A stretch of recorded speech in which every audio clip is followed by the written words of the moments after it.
Ciao a tutti e bentornati o benvenuti.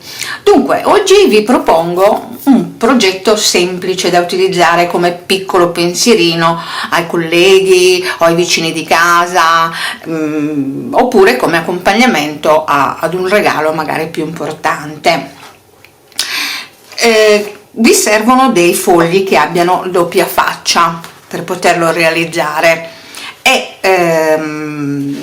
potete anche utilizzare appunto quei fogli che magari ce ne sono rimasti da una collezione, uno sparso qui, che non riuscite ad arrivare a completare un album, e quindi avete l'occasione di poterli realizzare in questo modo. Vi piace la mia palla all'uncinetto?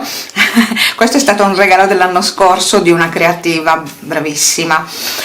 E dicevo, questo tutorial, appunto, vedete la versione 15,5 x 15,5, quindi avete bisogno di un quadrato, ma nulla vieta a ingrandire anche questo contenitore, perché è un contenitore.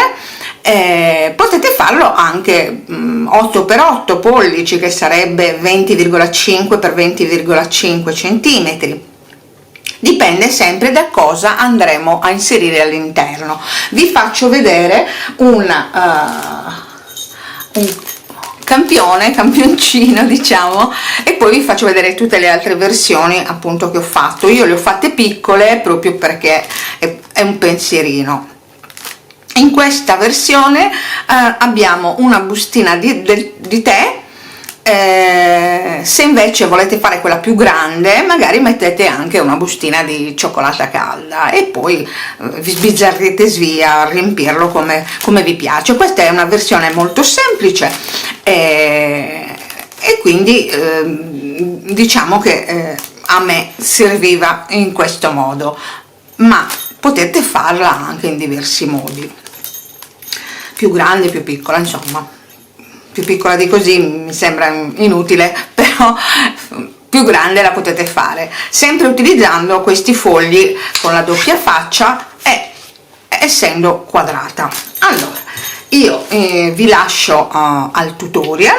Le misure ve le ho dette, quindi dovete fare questo quadrato, deve essere per forza un quadrato.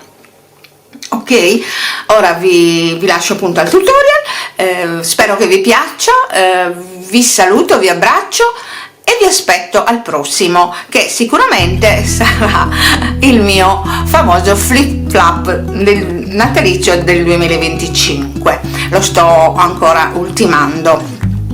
Ok, quindi vai al tutorial e ciao a tutti, ciao!